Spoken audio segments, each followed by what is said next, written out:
Hello student, প্রত্যেকবারের মতো আজকেও চলে এসেছি স্পেশাল সাজেশন নিয়ে। আজকের প্রথম থেকে তোমরা দেখে বুঝতে পারছো বাংলা অনার্স সিসিবিজি বা প্রথম বর্ষের তৃতীয় পেপার আজকের 2024 সালে স্পেশাল সাজেশন আজকের আলোচ্য বিষয়।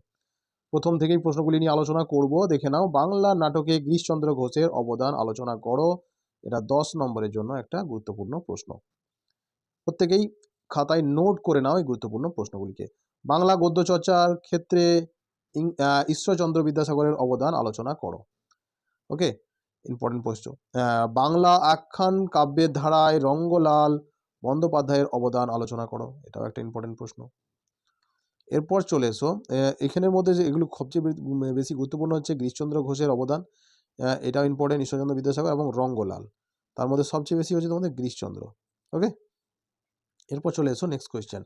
সামাজিক উপন্যাস রচনায় বঙ্কিমচন্দ্র চট্টোপাধ্যায়ের অবদান। বঙ্কিমচন্দ্র থেকে প্রশ্ন এসেই থাকে এবং বঙ্কিমচন্দ্র সাহিত্য সম্রাট, এই যে বঙ্কিমচন্দ্রের লেখা তার উপন্যাস, এই প্রসঙ্গে তোমাদের লিখতে হবে এবং ঐতিহাসিক উপন্যাসের স্রষ্টা হিসাবে তার কৃতিত্ব আলোচনা করো। এটাও তোমরা অথবাতে পড়বে। কেমন? এরপরের প্রশ্ন চলে এসো, বাংলা সাময়িক পত্রিকার ইতিহাসে বঙ্কিমের বঙ্গ দর্শনের গুরুত্ব আলোচনা করো। এটাও কিন্তু একইভাবে বঙ্কিমচন্দ্র চট্টোপাধ্যায় থেকে যদি কোনো কোশ্চেন দিয়ে থাকে তাহলে এই দুটো কোশ্চেন কিন্তু মারাত্মকভাবে ইম্পর্টেন্ট।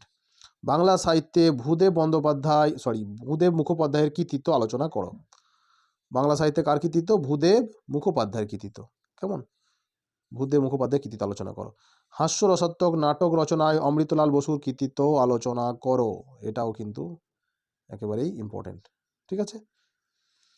বাংলা গদ্য সাহিত্যের বিকাশে স্বামী বিবেকানন্দের অবদান আলোচনা করো। বাংলা গদ্য সাহিত্যে কালীপ্রসন্ন সিংহের অবদান, এই কালীপ্রসন্ন সিংহ থেকে তোমরা কিন্তু কোশ্চেন কমন পাওয়ার সম্ভাবনা অনেক। রবীন্দ্রনাথের রূপক সাংকেতিক নাটকের পরিচয় দাও। এটাও দারুণভাবে ইম্পর্টেন্ট প্রশ্ন।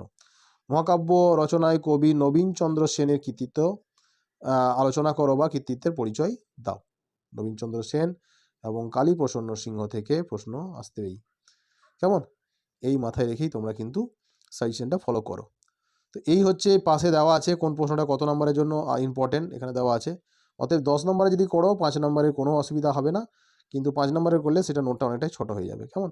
এরপরের প্রশ্ন দেখো, 19 শতকে আখ্যানকার হিসাবে ভবানীচরণ বন্দ্যোপাধ্যায়ের অবদান আলোচনা করো। ভবানীচরণ বন্দ্যোপাধ্যায়।